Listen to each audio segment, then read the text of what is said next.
Video 1. The Great Hive. "What game are you playing, my child?" the Stellaran asked as he walked to the boy playing in the outdoor sun. Despite his great age, several centuries by human reckoning suns and moons cursed that race, his lithe form echoed that of his youthful son, an elegant economy of motion evident in every motion. "I'm playing war, father," the boy said with unbridled enthusiasm, wielding his toy sword with an agile grace that the greatest human acrobats would envy. "One day, when I am old enough, I shall join the League of Warriors and make war against the foul humans as you did, father. And this time, we shall push them out from the rim worlds once and for all." At his son's words, the elder Stellaran felt his knees give way underneath him and a lump catch in his throat as terror's icy hands gripped his heart. "Father?" the younger asked, seeing his father stagger. "What's wrong?" "Shall I call the sit down, my son? Would you like me to tell you a story about my days fighting the humans all those long centuries ago? Before I met your mother, before I had you? A true story, unlike the ones the Grand Council tell. But father, though the Council tells of great victories, of valiant actions by our warriors, and great strikes against humans, there lies, my dear son," the elder said flatly. Ignoring the look of disbelief on his son's face, he continued, "lies that I too once believed. The Council tells us that the humans started the war, that their race wished to complete what they started when they drove us, the Duerfin and the Uruk, off the homeworld, and they did so by attacking Vilson, Gilead, and Terranil.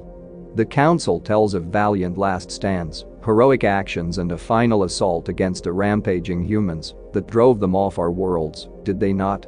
I told you, my child, they are lies. In truth, we began the war. Vilson, Gilead and Terranil were the worlds where we gathered our troops. I, myself, was born on Terranil. You should have seen us, my child. 20,000 of our world's finest, standing arrayed with gleaming armor, protected by the finest force fields, armed with lancer blade and fission bows. We knew that we would later be joined by 50,000 more warriors from Vilson and Gilead's leagues. Our first and only target was the human world of Lee's world. We mocked the name, mocked the humans' lack of creativity, and we thought it a simple enough matter to throw them off the world and claim it for our own.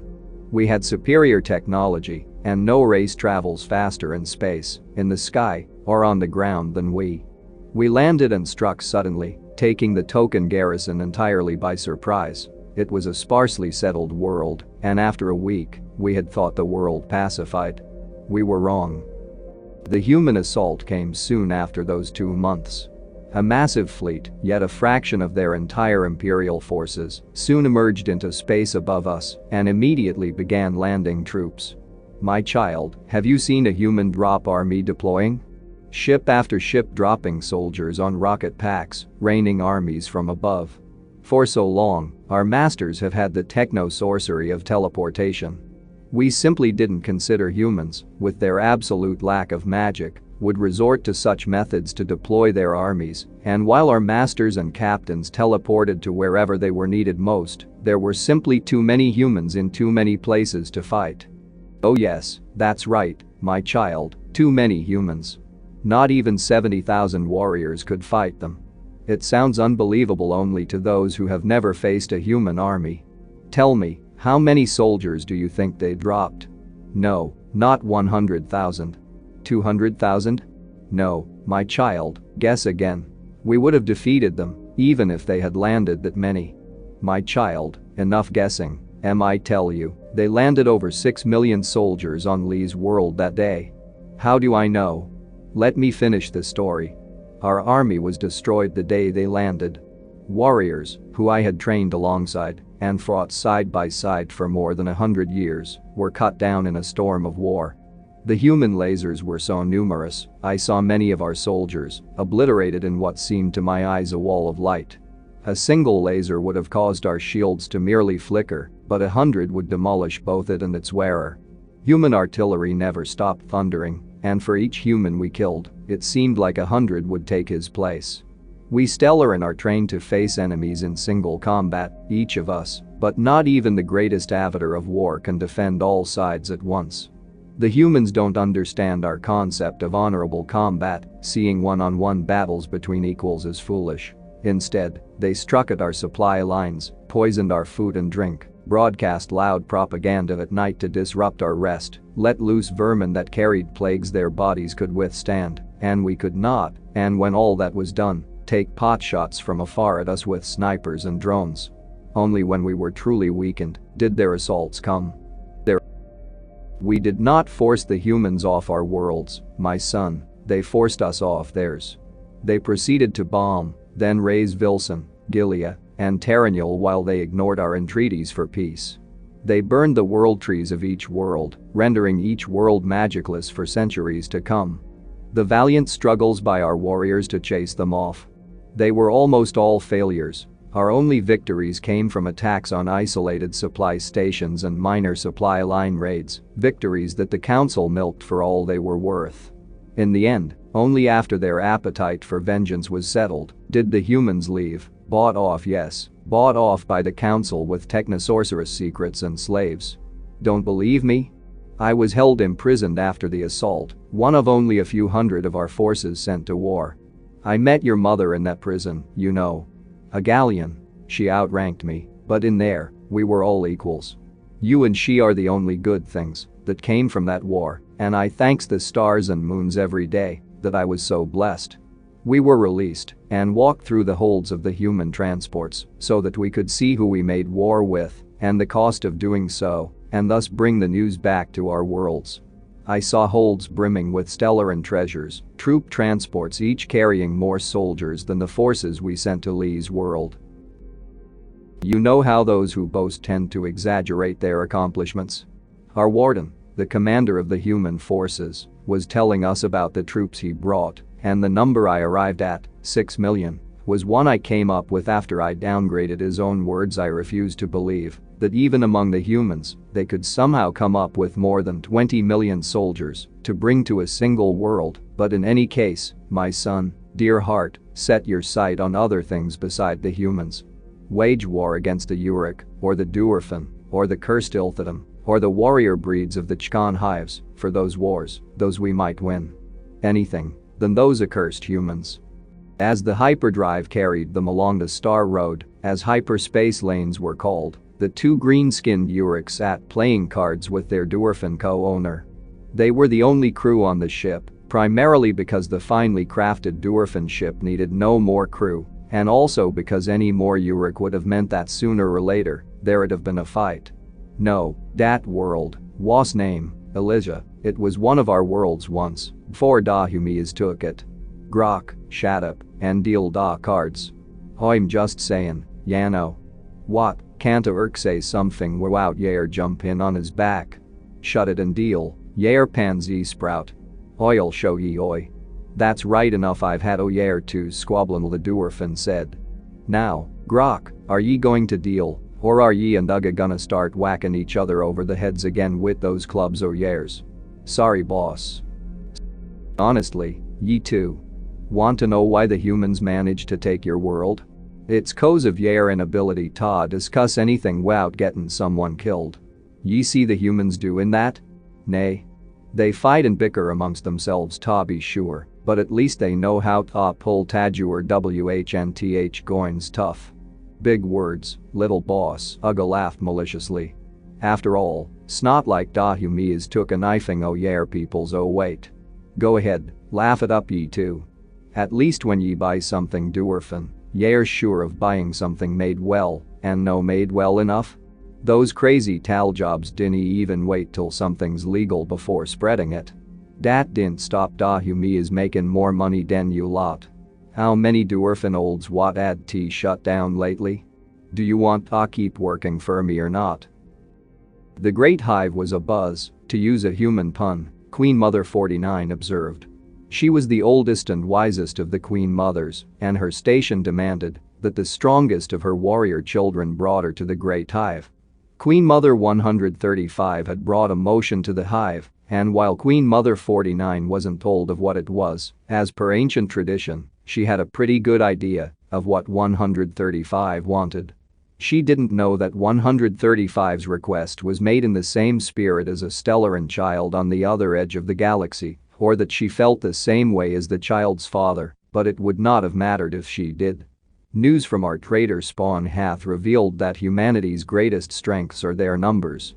135 screeched in ritual high speech. The other races are hard-pressed, for though they have superior technology or strength, they simply number fewer, or cannot outproduce the primates. But Queen Mother 49, surely thou can see that their numbers are but a drop in what we can do. I, in concert with my lesser queens, can birth 20 times 1,000 warriors in the time it takes the humans to birth, and train 1/10 of that number. I alone could raise an army to take 10 human food worlds for our race. Think of what we could all do in concert. A screeching hail of consent greeted 135's words. Even the older queens colored the blue of consideration, a color only Queen Mother 49 could see. In fact, she was the only member of her race outside the mindless worker castes to see in color. It was this ability that gave her her position, that it ensured her rise over the centuries over other Queen's mother, and near mythical ability to see the lies and feelings that her other kin could not. Nobody knew where she'd received the gift, nobody outside a select few individuals knew she even had the power, but all Chkan agreed that she wasn't born with it. In her youth, Queen Mother 49 had ventured beyond the stars with her brood, determined to carve a name out for herself. She returned decades later with her brood mostly intact, but the Queen Mother herself had changed. Ever since then, she had led a race, with all those who would challenge her rule outmaneuvered both in the political arena and in some cases, on the battlefield. And now it was time for her to pay her debt and save her people. Wouldst thou listen to me, 135, of why I think thy idea is, to couch it in the politest of terms, sheer folly? Queen Mother 49 asked gently. She saw 135's carapace color the green of fury. 135 was proud, too proud, perhaps, but her words were respectful. Forgive me, Queen Mother, if my words didst unnerve thee. I wouldst be willing to hear thine words on why we should not assault the primates. Queen Mother 49 turned the red of satisfaction as she asked a question. Tell me, 135, wouldst thou accept a human as a Chkan? Or a Dwarfin? Or a Stellaran? Of Lehapan and Ilborn Ilthidum? What? No, Great Mother, of course not. Wouldst I did so, thou'rt most welcome to think me mad. 135 said, her green carapace now spotted with purple and black. The humans would. The humans have, Queen Mother 49 said calmly. Their soldiers may use basic weapons equal to anything our shaper caste can spawn, but their super weapons, elite troops and greater war machines are designed and created not by their kin, but dwarfin mavericks, unaccepted by their own kin, accepted by the humans. Uric warriors, hungering not for bloodshed, but the camaraderie of fellow warriors, serve alongside Ilthidum warrior sorcerer auxiliaries in human armies, and both often reach high command.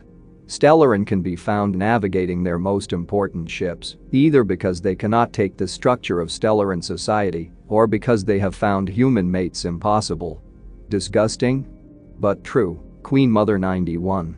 The other races doth speak of the humans' blatant speciesism, but reality, humans accept far more of other races than we, theirs. Fight any one race, if each of us were alone, but can we outmaneuver Stellaran navigators? Can our sorcery compete with Ilthidum mastery of the ninefold path? Hath our warriors suddenly evolved carapaces that can withstand Uric strength, or our hives withstand dwarfin weapons? For if we wage war on humans, all this we shall surely face, for they are willing to see those not of their kind as equals, not paid help or mercenaries. Queen Mother 49, that is a risk we must take. 135 said hotly. The farmland on our worlds doth run fallow with Oeros, the rivers run dry.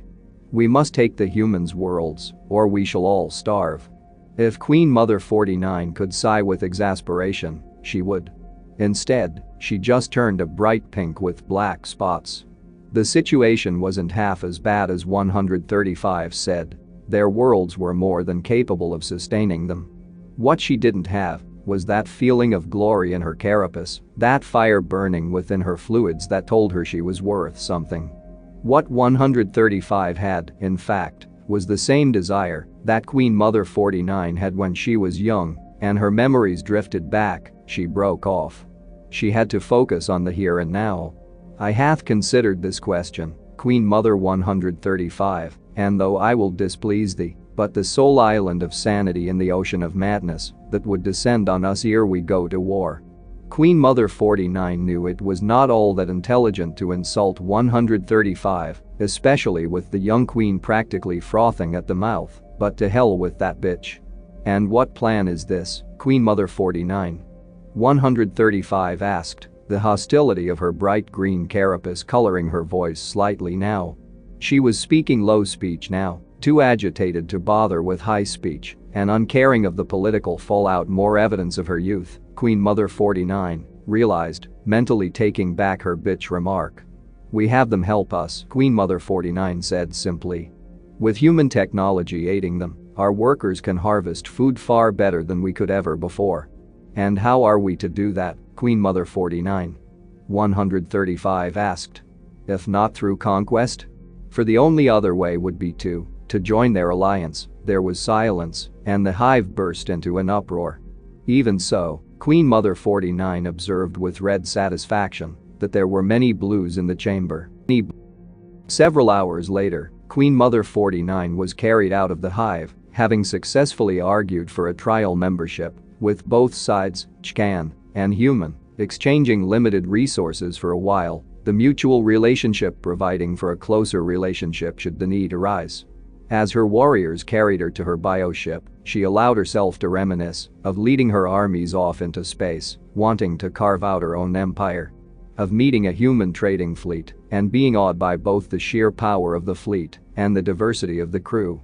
Of trading food, resources, and most importantly, bioengineered compound eyes instead of weapons fire. She lifted one of her clawed arms, the talons at its end currently retracted. Of one human, James, helping her adapt to the new, terrifying world of color. Of James, the skilled, but poor doctor, giving of his skills generously, without fear or favor. The claw came out, and Queen Mother 49 allowed herself to be lost in the memories the simple gold ring brought back. Video 2, all in. I remember when the humans defeated the Cress Imperium. I'll remember it until I breathe my last. Do you remember it, my old friend? There was no answer from the bed next to me. I'm sure you do, you were there after all. The war had started when I was only one cycle old. I remember when our race first discovered yours. We had stumbled on a colony during a standard mapping expedition. Rather than try to make contact at that time, our Grand Imperator sent a full honor fleet and our prime delegate. To this day no one truly knows what went wrong or who fired first. What we do know for sure was that a lucky, or rather unlucky, shot had hit the prime delegate's flagship, killing him and the fleet commander instantly. It didn't help that the prime delegate was also the Imperator's firstborn. Shortly after that, the entire colony's defensive fleet was in ruins. In a fit of rage, the fleet's sub-commander had the entire colony burned to ashes, and just like that, we were at war. How you humans managed to resist us so long was almost as maddening as how you won the war. Your ships were slow, their shields were weak, and their weapons were underpowered. The only thing you had going for you was your cunning and your ability to reproduce. No matter how many colonies we burned, no matter how many ships we destroyed, there seemed to be an endless amount of reinforcements for you to send in their place. Your capacity to build fleets was like nothing we had seen before. You also fought every battle with a stubborn determination that has never been matched by the over 100 races we have encountered in this galaxy. You would send 15 of your ships to destroy one of ours, and when that didn't work, you would send 50. But in the end, even that was not enough. After nearly a cycle of war, we finally saw a change. You were less likely to engage us in direct battles, preferring raids and hit-and-run tactics. When you did choose to fight us, your fleets were smaller and seemed to be less willing to commit to a full-out attack. The War Council had thought that you had finally reached the point where you were no longer capable of resisting. How wrong they were. I was a signals sub-officer, just out of primary training, and barely 2 cycles or roughly 40 of your Earth years old. I was working on in the War Council's tactical center. They were discussing their next steps in the war and trying in vain to determine where your homeworld might be. Suddenly our long-range sensors picked up a group of ships jumping into real space just outside of our defensive grid. We knew they were human, but we didn't recognize the ship configuration. There were only 12 of them, and as they slowly made their way forward we didn't even think to open fire. The ships were small and looked as if they had been cobbled together out of debris and wreckage. It almost seemed as if they were lost and wanted to surrender to us until they opened fire. Their weapons were pathetically weak, but they took us by surprise. Before our defensive weapons could return fire, they had done heavy damage to our main long-range sensors. Of course they didn't get off a second shot. All but one of the ships were instantly vaporized. The last one tried to flee, but its engines overheated and melted the aft half of the ship. Instantly the council ordered our learners to get to work. That was the one thing we picked up from you during the war. The limited number of victories you had given you the chance to study us and our technology. You took our weapons and attempted to reverse engineer them. The result was something between your weapons and ours, but it was certainly more effective.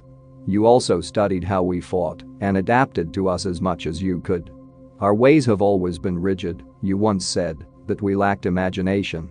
But now we tried to use your own methods against you. We studied the wreckage of your FLET degrees, but couldn't find much use. The ships actually were cobbled together out of mismatching parts, and there were no survivors to interrogate.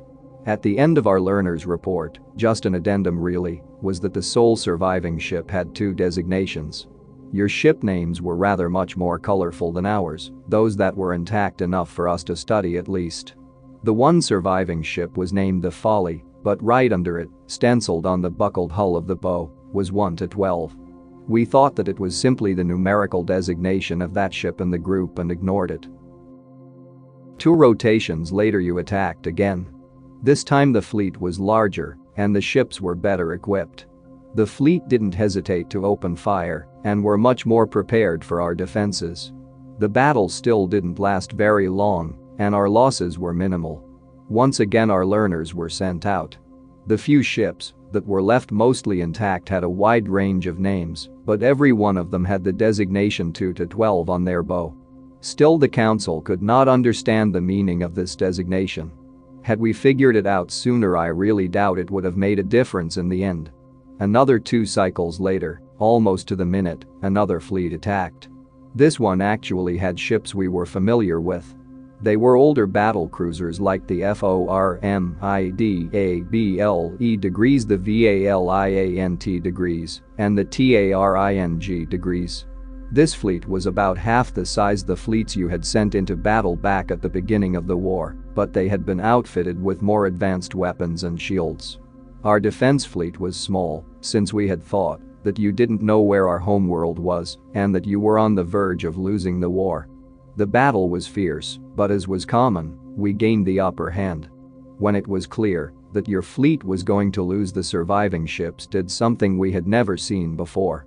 Rather than fleeing or fighting to the death, the last ships intentionally rammed the nearest Crescent ship. When the battle was over, your entire fleet, some 70 ships, was gone. We had lost 3 warships and over a dozen were critically damaged. It was one of the costliest battles we had ever fought. As our repair crews were sent out to assess the damage, our learners noted on the recordings that every ship in the fleet that we could get a clear view on had the designation 3 to 12 on their bow. Finally, the council realized what that meant. They thought that surely the humans didn't have the ability to field 9 more fleets like the one they had just sent, but at their suggestion, the Imperator recalled a reserve fleet and sent out several attack groups to search our home sector for more humans. Like clockwork, you would send a fleet to attack us every 2 cycles. Each fleet was larger and stronger than the last, and the names became more hostile to match the growing ferocity of your attacks. We witnessed the destruction of ships like the Vengeance degrees and the Retaliation degrees, and as each fleet was down to its last ships, they would ram into ours or intentionally detonate their phase drives in order to cause as much damage as possible. Our losses were mounting, and fear had begun to build not only among the rank and file, but also within the War Council itself. By the time the 8 to 12 fleet had attacked, we were recalling every active fleet within range to bolster our defenses. When fleet 9 to 12 attacked, we were on the verge of panic. This fleet was massive, easily numbering over 1,000 ships. We saw ships that we had never encountered before. These were not the crude and bulky vessels we were accustomed to. These ships were sleek and fast. Their shields were powerful, and we were quite dismayed to see that they had the same pulse cannons that our own cruisers and battleships used. By then our entire fleet was clustered around our homeworld, so we still won the battle, but not before several of your ships broke through our lines and began to bombard our planet. The damage was relatively minor, but it set off a panic among the population. The people knew that we were fighting off attack after attack, but the War Council had always told them that we were suffering no losses while they were being utterly destroyed. Now everyone knew that the humans were not giving up on the war, but were willing to sacrifice much to destroy us. At that point the council had, quietly, begun to discuss other options. As a race steeped in traditions and honor, it was almost incomprehensible to even consider surrendering to the humans, but the loss of civilian life, and the fact that each fleet we faced was becoming more and more powerful, was giving us cause to talk. We knew that there were at least 3 more fleets ready to attack us, and if they continued to grow in size and strength, we might not be able to win. And we knew that losing would mean the death of countless of Cretans. After all the death and destruction we had visited upon your people, we knew that our fate would be sealed if we could not end the war on terms. Right on time, 2 rotations later, Fleet 10 to 12 jumped into our system. There were only 4 ships, but they were big. No, big doesn't quite describe them. They were massive, bigger than massive. The best measurement we could get was over 5 krents or nearly 3 of your kilometers long, almost 4 times the size of our largest war cruiser. Every open space of these ships was studded with large pulse cannons and missile tubes. They came screaming right into the heart of our fleet. For once we knew how you must have felt. We sent hundreds of our ships out to fight 4 of yours and we were getting slaughtered. But this time it was our numbers that won out. The sacrifices of so many of our ships and commanders allowed us to destroy the war, famine, pestilence, and death. As always, we didn't understand the significance of the names at the time. When it was over we had less than 1,000 ships remaining. The inner orbit of our planet was choked with wrecked hulls and frozen bodies. Pieces of ships were raining down into our atmosphere, where they would catch fire and slam into the ground. The council had no choice. They told the Imperator that if we didn't surrender to the humans when the next fleet arrived, then it was likely that the last vestiges of our fleets would be destroyed and that our homeworld would be sterilized of all life. Reluctantly he agreed. 2 rotations later Fleet 11 to 12 jumped into our system. We couldn't get a clear reading on them as they were outside our normal scanning range, and our long-range scanner was still damaged. It was impossible to get a clear count, but we estimated that there were almost 10,000 ships. One of them was even bigger than the last 4. It must have been at least 6 kilometers long and had what looked to be cannons that were over a kilometer in size. The fleet stayed just out of our visual range, but its presence was all we needed. Almost immediately I was ordered to send a message to your fleet. We requested that delegates be sent to discuss terms of surrender. I can't imagine the debate that went on amongst your people, but finally a small shuttle emerged from the fleet and headed towards the Imperator's palace. The War Council, in their shame, refused to meet with your delegates. Instead then nominated one of their members and sent me along as an honor guard. That was when I saw you, my first human. You were standing at end of your shuttle's ramp next to another delegate. You with your red folder and he with his green folder. Through the few human survivors that our fleet had managed to take, we managed to decipher your language and program a translator.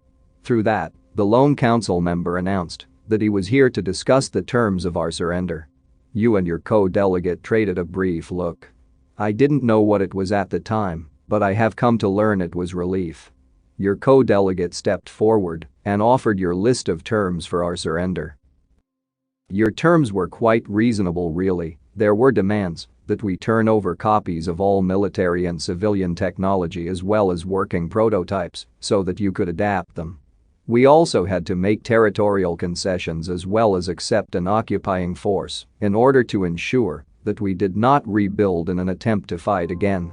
When all the songs were sung and our honor pledges were finished, you opened a communicator and said one word, sunrise, and you and your partner turned to leave. A voice in the transmitter in my ear told me that your fleet was beginning its approach.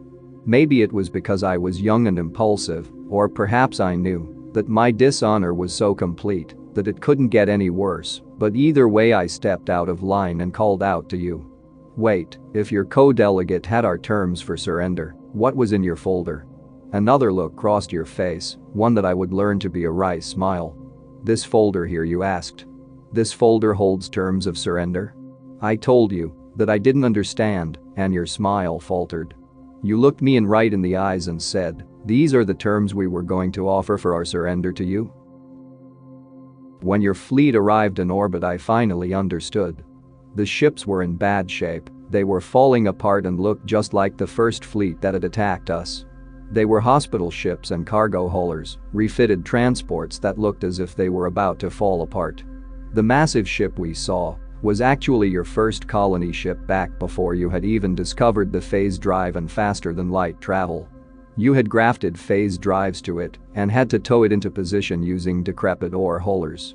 Our OCCUPIERS degrees were disheveled civilians that looked half-starved. Over the next many rotations I learned the truth. You had gambled everything on this plan. Every last resource had been poured into the building of the grand fleets that you had used to attack us.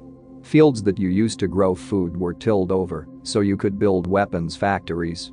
You had stripped half a dozen colonies and hundreds of asteroids and moons in order to assemble the vast fleets for your attack. You literally had nothing left to fight us. The fleet in orbit was there either to occupy us in the event of victory or to be used as an offering of slaves in the event of your defeat. You were so stretched thin of resources we had to supply you with fuel just so the bulk of your fleet could return home.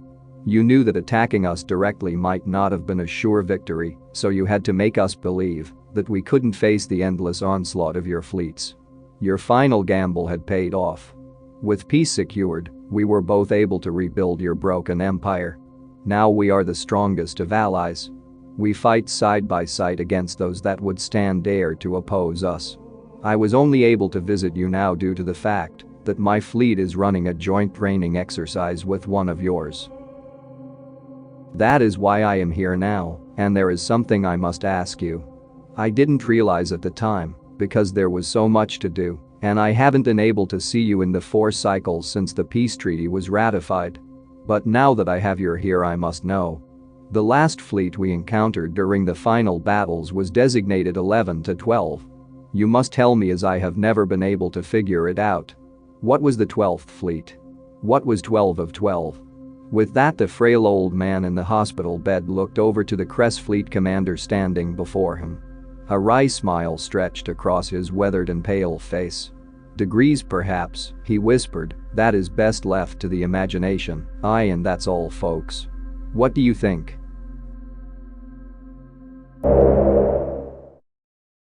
Video 3, Interstellar War. Proceed, counselor, said the Lord Adjudicator, her outer eye stalk sinking into her head.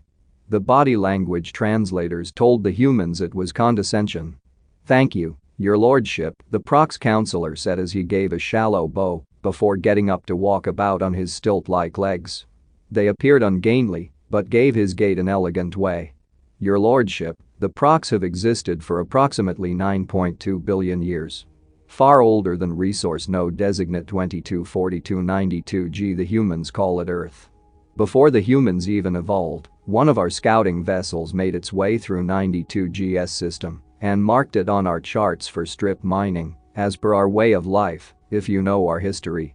Seeing as it was previously unmarked, and under Council Statute 9917 Article 33, Subsect 98, Paragraph 412, the planetoid belonged to the Prox conglomerate. As bad luck would have it, a sapient species began to evolve on 92G humans, they call themselves. By some terrible galactic roll of the dice, our property had managed to grow enough to support life. But this does not detract from the fact that 92G is Prox property. Given that much of the galaxy these days is already claimed, the Prox are short on resources and must act on the ownerships with which it is secured, as other resource nodes have been made unavailable to us. Perhaps if we had acted quicker upon 92G, this entire situation could have been avoided, but the fates would not have it so, and here we are. Under Council Statute 14722, Article 923, Subsect 2, Paragraph 66, and as demonstrated in Prox Conglomerate vs. Zenobia Wildlife Consortium, the evolution of an intelligent species upon the property of a council race does not remove ownership from the original claimants. I submit my words for your consideration, your lordship. The Lord Adjudicator's eyes panned slowly to the other side of the chambers, falling upon the humans still frantically poring over the 3-ton book of council law. To the humans rebut? Yes, said one human, stammering, lust one moment, your highness, I mean lordship. Sorry, lordship, he said to the amused chittering of the chamber space. Laughter, said the translators. The fate of humanity on the line and other peoples were laughing. 3 of the humans pointed excitedly to a passage of text, and the head counselor straightened his suit before approaching the bench. Your lordship, everything the Prox counselor has said is true. According to claim manifests recorded before my race had even crawled out of the proverbial primordial muck, our planet Earth was claimed by the Prox conglomerate. By all articles we can find in council law, the planet is indeed theirs. The Lord Adjudicator coiled her eye stalks together. Are the humans arguing for the opposition now? No, your lordship, he said, smiling, of course not. I'm sorry, let me get to the point. My Prox colleague pointed out the case Prox Conglomerate vs. Zenobia Wildlife Consortium, in which a form of arthropodal life evolved to the point of rudimentary communication and social structure on a planet they dubbed 21312c. These creatures possess the same level of intelligence or apes or aquatic mammals have smart enough for fluid social structures and varying levels of communication with other species, but lacking any kind of greater racial imperative. No civilization, no works of art, nothing. Seeing as how we are indeed intelligent, we must be given special consideration. The Prox counselor scoffed. Which is why the human race is willing to relinquish Earth under the condition that the Prox conglomerate fully provide for the relocation of every Earth inhabitant and every piece of infrastructure we have constructed since the beginning of our civilization. The Prox counselor erupted from his seat. Absolutely preposterous. There exists no legal precedent for the Prox conglomerate will remain silent, shouted the Lord Adjudicator before turning her attention back to the human in front of her. Continue, please. If your lordship will recall the Zonicus conflict, the defeated sued for peace. As per the Capitulation Act of G. Date 920, the losers secured the right to continued existence. Seeing as the victors wished for the planet itself, the council made the winning party responsible for relocating the surviving population and as much of their property as they could, a judgment which the victorious party complied with. The Prox counselor's mouth dropped. The Lord Adjudicator sat back in her seat, her eye stalks at half-mast. You humans, she said gravely, consider this situation a matter of war? With the survival of 80% of our race in the balance, we most certainly do. The Lord Adjudicator slumped back into her seat again, most intrigued by the turn of events. The humans remained absolutely still, unable to even breathe for the weight they felt on their shoulders. The Prox counselor, unamused though forever arrogant, so sure nothing the humans could say would swing things in their favor. The court rules in favor of humanity and agrees that, under the circumstances, a declaration of war has occurred simultaneously with a declaration of capitulation. Under the Capitulation Act of G. Date 920, The Prox conglomerate is found responsible for the relocation of humanity and all of its holdings from Earth. The chambers grew loud with a dull roar as the crowd began stirring. The Prox counselor jumped to his feet. "Your lordship. As I stated before, the conglomerate is already short on resources.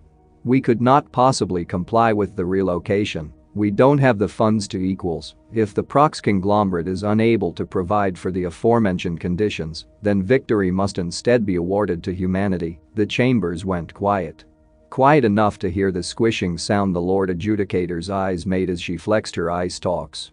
The Prox counselor felt himself weaken under the unyielding glare of the crowd, of the humans, of the Lord Adjudicator. He fell back into his seat, his teeth chattering as he searched for words, any words that could fix the situation. He could think of none. The Prox conglomerate capitulates. Ownership of 92G is relinquished to humanity. And without a single shot fired, without a single death, without a single ship even leaving port, humanity had won its first interstellar war. Video 4, Alien Military History Class. The speaker is an alien veteran of a war with humanity talking to an alien military history class. Now, as I see you all staring at me, because you need to. Well, let's face it, military history classes can get very dull. Very fast. As such, I am going to speak less as a professor and more as a veteran. As you all know, I was in our conflict with the humans. As everyone here knows, we lost after over 57 years of fighting. Whole worlds pounded to dust and melted, only to cool and be pounded to dust again. We fought such a savage war that we realized how truly animalistic we can be and how vicious humans are at their very core. But I have a unique perspective because a human saved my life. He removed both my legs, but he saved me. I'll tell you how later. First, I need to fulfill my promise that I would come and lecture you about human conflicts and our run-in with them. Humans fail miserably at fighting wars. They always have, and they always will. To be fair, they have never fought a war in the entirety of their existence. They have had conflicts among their nation states. But noting that meets the galactic definition of war, being a conflict where individuals are motivated to fight based only on the defense of their homeland. Humans are motivated to enter conflict for that reason. But they are inherently selfish. So they could never fight a war that way. To accomplish their task and end the conflict, they instead force themselves into situations where the only two options are fight for your life and the lives of your brothers in arms, or die in a hole. Humans put their backs up against a wall to fight their conflicts because that is the only way they will ever end. This very nature of human conflict is what caused us to start the war in such an awkward position. You see, when we started our war with the humans, they were really unhappy about it. Because we followed all the rules, spoken and unspoken, about starting a violent conflict. As you all know, the humans and us laid claim to a planet. It was unusually rich as heavy metals and was just what our two races needed to continue developing our heavy industry in the sector. After a few brief skirmishes, the humans settled on the northern land mass and we on the south. A treaty was signed and all was well for about 2 years. After that, a few of our politicians got greedy. They ordered outposts be set up on the northern half of the planet. We seized a few islands and put a base a few kilometers inland on the mainland. The humans demanded that we retreat, and we did not. The humans shot at us, hoping to scare us off. We refused to leave. And the humans shocked the galaxy. Throwing aside all laws regarding proportional force, they wiped out our base on the mainland and the islands, and then struck back at the southern continent. They landed 10,000 men on the southern land mass and began killing everyone. We were so overwhelmed that no effective defense could be mounted. The planet was blockaded, and every inch was mined by the humans. We sent some warships to reclaim our stake on the planet. But when they arrived, there were no human capital ships in sight. It is important to remember that at this point in time our technology was vastly superior to humans where capital ships were concerned. Now, as the ships, 5 of them, approached the planet, they were engaged by a fleet of smaller craft. The exact number is still unknown, but it numbered well over 7,500 craft. Taken off guard, these ships rapidly docked and boarded our ships. After several hours of vicious fighting, blood pooled in corridors and landing bays, sometimes as deep as a foot. The humans won, and they took those ships.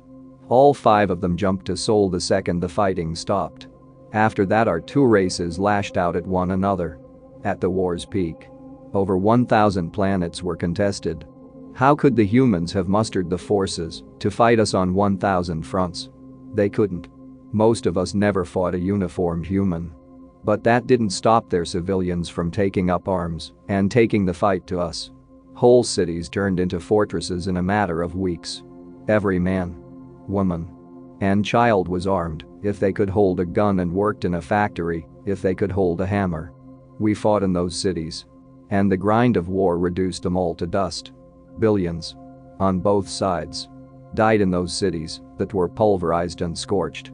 Strangely, morale was always high in the civilian militias, and they never failed to take advantage of a weakness. Those bastards were insidious. We fought street by street, house by house, room by room, inch by bloody inch. For those planets, I watched good soldiers die so that we could move into the next room. Needless to say, the human military was nearly godlike. My first fight against human regulars came about 26 years after the war started. And after I had served 7 years on a now desolate rock halfway between here and hell. It had been a nice place. Home to 4 billion humans. Half the continent was dense city. The rest was untamed jungle. We fought for years in the middle of nowhere, where the combat spread. The foliage was quickly torn apart and incinerated. There is literally no life on that planet anymore. And we never used orbital weapons. We didn't glass it or anything. We simply fought until every rock and brick had been ground into sand. The human military is sometimes mistaken for the wrath of a god. This is, however, a misleading statement. They are not all-powerful death machines. Humans are smaller, slower, and weaker than we are on the ground. And toward the end of the war they made up for it in tactics and tech. But on an individual basis they were inferior. However, we seldom won a ground engagement that they started, or that they were ready for. They were so dogged, so determined, that they pounded away at our lines until they broke. But even then, I'll never forget the first time I saw one of the humans' orbital shock troopers.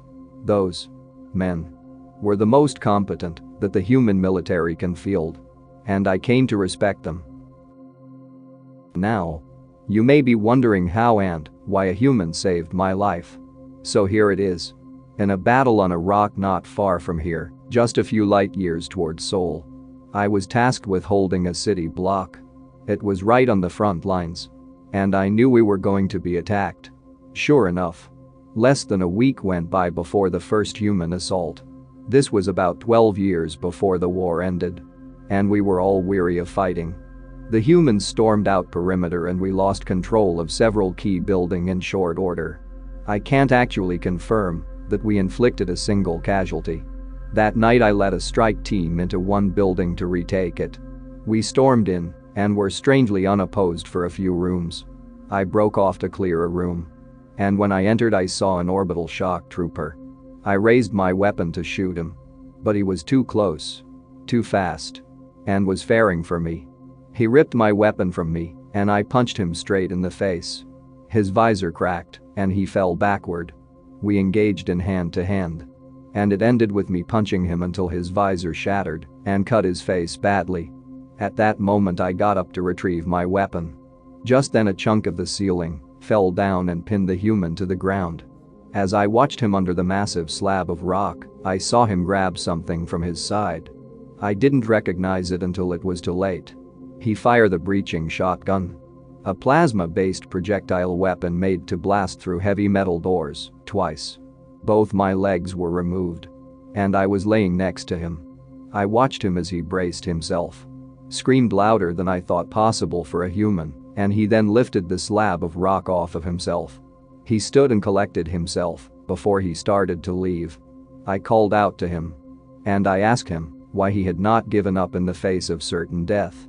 And that man looked me in the eye and said, "Because I'm not ready to die." And as I lie there, I realized that I too was not ready to die. That simple thought had not occurred to me in all my years as a soldier. And it inspired me. I used my arms to drag myself through the building until I found a comrade to carry me back to a medical station. So, if you have paid attention, you will notice that I never once called a human a soldier. Because none of them are. The humans are neither warriors nor soldiers. Humans are survivors. And that is why we lost. We tried to wipe out the one species that was determined that it would never die. And that motivation makes them giants. In our cradle we created gods and claimed that they had made our bodies in their image. And to this day I am convinced that those same gods made humans' minds in their image. Video 5, you are limited. We should have been concerned. We felt the humans were a species of disunity capable only of casting rocks at themselves and squabbling over their hierarchies of divinity. Their history was pockmarked with crusade after jihad after crusade after exodus after insurrection of zealots of 1,000 names doing just that, casting stones at those that disagreed. Where other species rose as one, humans were fragmented into thousands of arbitrary segregations. We should have been concerned. Humanity cast itself from its biosphere into what they felt was a void. Their technology was primitive, bound to a rough 3 dimensions. The 4th was the limiter of their perception. We existed in the 4th and 5th and made no passes at the 6th as that was our limit. We knew our limit and we respected it as such. The humans did not seem to believe in limits. They treated them as obstacles, merely transient, arbitrary concepts. They drew hard lines between the existent and subsistent and paid no respect to the subsistent outside their ambitions. Their senses and view of energies was pathetically limited. They had no conception of gravity beyond what its effect was on their limited dimensions relative to their massiness, which was a product, again, of matter existing in only 3 dimensions. When they freed themselves from what they saw as gravity's hold on their biosphere and began planting themselves elsewhere in what they saw as the slow death of their relevant 3rd dimension of planet as a limit. Like the other species, we felt they should accept this limit and die. Pulling objects of 3 dimensions toward other objects of 3 their solar system, we felt we had to stop them. They did not. We destroyed their colonies and some thousands of colony ships, taking with them much of their species, and sent them a simple message in a language they could decode. We exist in the gravitic, which you do not understand. We are part of a higher set of dimensions, which you do not understand. We are alone in this paradigm. Only we understand. Planetary species are meant for their own planets. This is where you evolved, and where you will cease to evolve in your death. You do not understand this. You are an anomalous species that does not submit to the bounds of your dimensions. Cease your attempts at colonization. Adapt, biologically, to your biosphere, or die with the other species of your dimensions. Your ships are insufficient to wage war on us. Your weapons are fit only for 3-dimensional creatures such as your own selves. Understand that you are limited. We deign to intersect with your dimensions only at 192 to 196 to 199,000. You may communicate with us there if you would like to understand the proper dogma of this paradigm. You are a species of disunity that can only throw rocks. Accept this. You cannot throw a rock big enough to disrupt our enforcement of the dogma. We attempted to communicate in the tone of the rulers of their divine hierarchies. We felt this would appropriately command them. What we failed to understand is that we failed to understand 3 dimensions as much as they failed to understand 5. We waited. We expected no response, or if anything, perhaps a deployment of hastily cobbled warships. Such was the fantasy of their culture. They idolized their species. Instead, they began launching more colony ships, modified but unarmed, into their planet's orbit. We permitted this. We should have been concerned. They landed on their own moon, still, a part of their planet. We permitted this. We should have been concerned.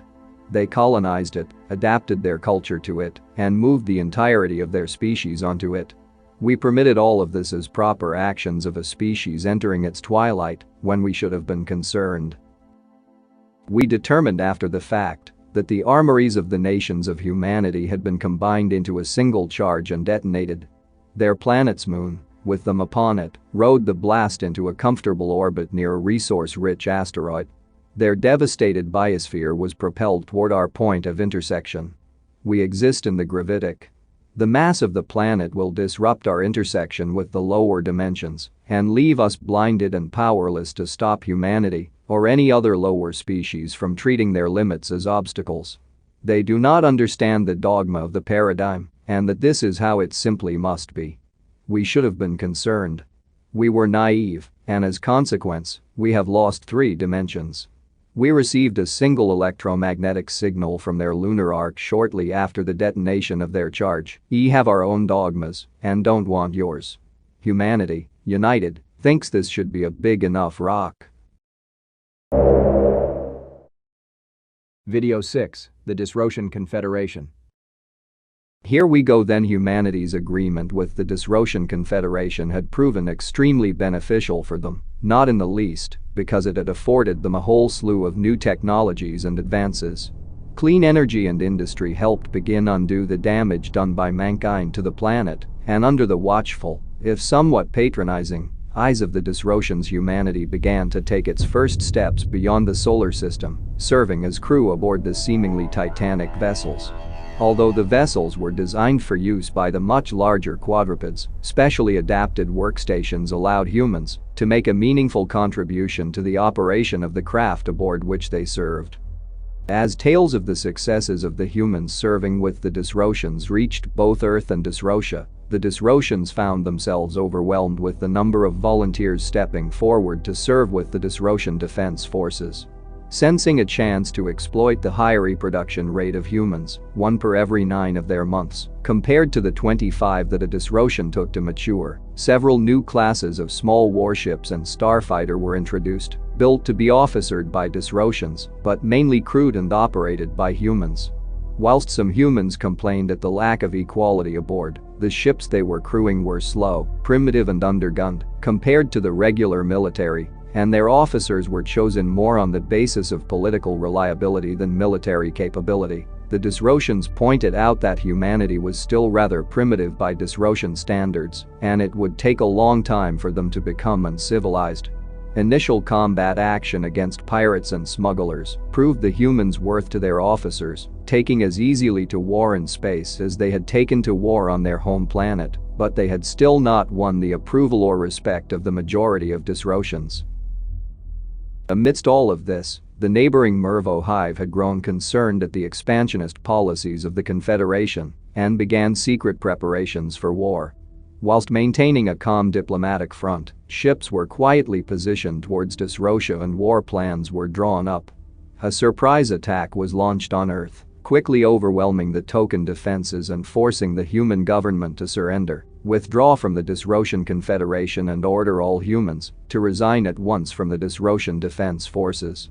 This order came just as a Mervo force was detected heading for Disrotia Prime, with the only force close enough to defend the planet being the ceremonial home fleet and the accompanying 303rd Human Auxiliary Combat Wing, who had been brought to the capital on a spur-of-the-moment decision to parade in front of the citizenry as an example of the good work that the Confederation was doing in uplifting a primitive race. To the utter surprise and astonishment of the Disrotians, who were desperately issuing recall orders for their war fleets that had been sent to deter other powers from attacking, so sure were they that no Mervo attack was imminent, the humans did not leave their posts. Recovered logs tell us that on board the flagship the human first officer, Sub-Commander Vasquez, had looked quizzically at her Disrotian captain and asked why she was being relieved. Had she performed her duties poorly, or was there some other fault in her conduct? Such defiance of orders initially confused the Disrotians, but as more detailed scans showed the size and composition of the Mervo strike force, they realized they could ill afford there to turn away the humans and order them to be deployed with the home fleet as a reserve. Upon reversion to Realspis, The Mervo dreadnoughts opened fire and decimated the home fleet. The slow Disrotian vessels proving a perfect target for the large Mervo guns. With nothing standing between the Mervo and the capital of the Confederation, the commander of the 303rd, who had received command after the total destruction of the home fleet, saw no other option but to order to engage. The small, agile vessels screamed towards the enemy, weaving amongst the deadly volleys of light more suited to destroying larger targets. And with a final order of engage the enemy more closely from Sub-Commander Vasquez, the 303rd opened fire.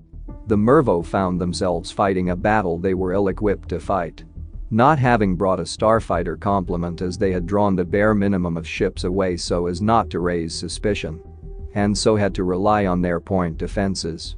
When it became apparent that the weapons of the 303rd were insufficient to penetrate the enemy's shielding, several craft volunteered for suicide runs, the explosive detonation of their reactors being enough to tear a hole in the shields of the capital ships. Back on Disrotia, the moment that a Mervo vessel winked out of existence on sensor displays raised a mighty shout of triumph that cut through the tension. Who could have possibly predicted that their safety would now depend on a handful of primitives and deliberately obsolete craft? Video 7, Havoc and Vengeance. I have wanted to write one of these for a while. Feedback is nice. Humanity is, well, we don't really know. Technically they are vertebrate mammals. They call themselves, but they act like none other in the galaxy. They spread like a wildfire in a manner that had never been seen before. However, I'm getting ahead of myself. We, and the caretakers of the stars, are the oldest race by far. Our species has observed the evolution of the galaxy and her inhabitants for over 1 million millennium. We watched as humanity grew and adapted. But theirs was a slow ascent. Thousands of other races formed within a period of plus or minus 1,000 years of the humans. Many, like the Grasshi and the Tenvil, died off from constant warfare. Others, like the Abonvazesh, consumed the resources of their planet and their system, and failing to escape their sphere of influence it died and became their tomb. Humanity charted a similar course. Whereas Genji and the Graver grew and built and existed in harmony, humanity grew and built in order to destroy. We catalogued their presence, studied their anatomy, and busied ourselves watching other races which we were sure would become the shepherds of the galaxy. And while our backs were turned for a while, we didn't miss much. While the Genji developed basic flight and rocketry, the humans built cities and castles and monuments to their own supposed might. Something even the vain Graver had forgotten. When the Graver took the first leaps into space, humanity painted and explored. The Zenji colonized 5 of their 7 moons, while the humans made their first electric lights. But we blinked and missed most of that. We turned back to watch humanity grow. And in a moment we knew they were to die. Millions of men. Hundreds of thousands of machines. All cast into the mud over a squabble of kings. Half a continent was trod into dirt. We wept. For even as little promise as they showed, the death of humanity would be a sad day. However, to our surprise, they stopped fighting. Paper was written on. Maps were drawn up. And rage simmered. Still, the death had stopped. We rejoiced. For perhaps the bloodshed had been enough to awaken a sense of empathy. To our dismay, such was not the case. Vengeance propelled evil men to power. And havoc was unleashed just a few years later. Great machines carried men across the open land to fight and die with remarkable speed. We noted that in the previous war and the intervening peace the progress of their flight, medicine, and production technologies had accelerated, outstripping even the talented Kijahid. We wept anew as the humans mindlessly slaughtered their own kind on and off the field of battle in horrifying numbers. Genocide was beyond everyone, including the warlike Graver. And here humanity exterminated its own by the millions. Yet again, the violence stopped abruptly on half the planet. We were hopeful. And they horrified. For when humanity split the atom, everyone took notice. And we were afraid. A pact was signed by the spacefaring species that none would interfere with the humans. It was best that this candle be left to burn out. They decided. We were impartial and unbiased. And even we agreed. But after the war there was peace. Even freedom. One nation reached out to protect another. The peace was tense. But it was a peace. For the next 100 years they continued as such. But then one day, rockets began to launch. Humanity had produced limited spaceflight before. But this was unparalleled. Thousands of rockets were launched into the atmosphere and into orbit around their moon. Within the decade a colony covered half the lunar surface. And space stations orbited their cradle planet. They experimented with pulse drives and space-bending FTL travel, something we had predicted they would never conceive. At least for another 1,000 years at our estimated timeline. It was then that we began to look. It was then that we examined the human culture and history on a level that it truly deserved. We found that while they spent the first 96.7835% of their existence in caves, they had made 99.486% of their technological advancement in just the last 3.2165% of their collective lives. When other species had advanced at a constant rate. Humanity's success inspired it, and their will to survive kept them from extinction. Although they teetered on the edge of the abyss for their whole lives. They had developed mathematics on par with our own while they were still writing on parchment. They designed craft that they could not have realistically hoped their great-great-grandchildren would build. But design them they did. Humans were a race of thinking warriors.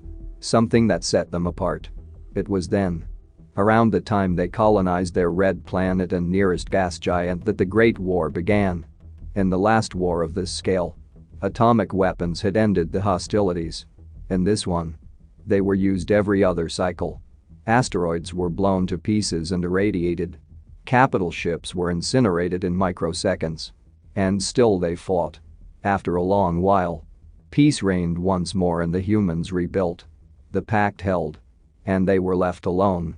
After a time they perfected FTL drives. And they expanded into the Gulf. They arrived at their nearest stars quickly and they colonized. They set up rapidly in the gulf of empty space that we had left vacant as a buffer to let the humans burn themselves out. However, it seemed that that would not happen. Still, many races argued. The Kigahit and the Genji voted to stay away from humanity, given its violent tendencies. While the Graver argued in favor of wiping them out to stave off a war that would have been costly for all. And while they argued, the humans built and advanced and grew to dominate the planets they claimed. The humans were very physically sturdy.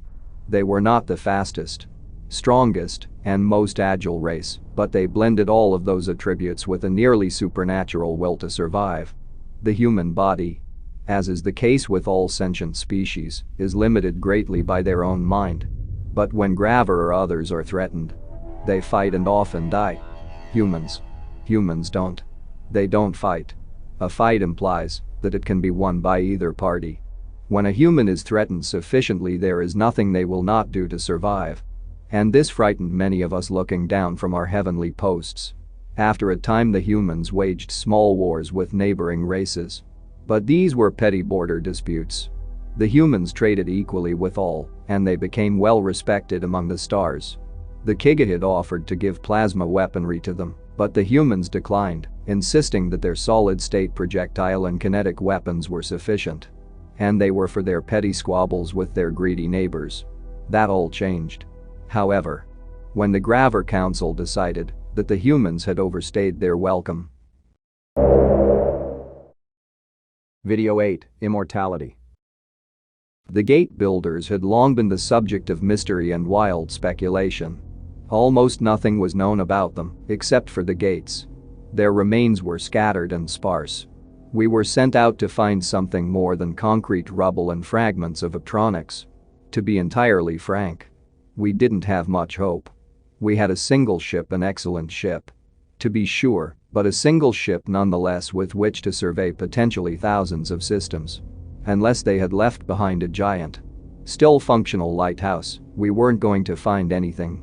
We went 10,000 jumps beyond what anyone else had done before and found nothing. Finally we came to the end of the line. The last gate. We turned around and prepared to head back. empty-handed. Then somebody did a full analysis of the gate. Just for the hell of it. The gate closest to our home system was 30 million years old. This one was 30 years old. We jumped back through the last few hundred systems we had visited and tested their gates. The closer they were to the end of the line, the younger they were. The conclusion was inexorable, somehow. The gate builders were still active. And still making gates. Then. When we got back to the end of the line, it wasn't anymore. We went to the new gate. Of course. What else could we do? Upon our arrival. It was blatantly obvious what had made the gate. A massive ship. Measuring hundreds of cubic kilometers. Was headed outward at a quarter light. Radiating immense amounts of waste here from its exotic machineries. We hailed it. Of course. What else could we do? It took a few days for them to reply. And a month to decipher each other's languages. They called themselves humans. And they had been building gates long enough to watch their home sun depart the main sequence in their rear-view telescopes. The margin of error in their estimations of their ship's age was greater than that of our entire species. They ate worlds and nebulae to refuel their engines. They were undead and immortal. Spending the time and space between stars in cryogenic crypts. They had crossed galaxies and the spaces between them to get here. They were, as far as they knew, the last of their kind. They weren't concerned by this. They had known from the outset that they were probably going to outlive their species. In fact, doing so was the point. The designers of the mission had wanted to create something that testified to their existence long after they were gone, a gift and a boast.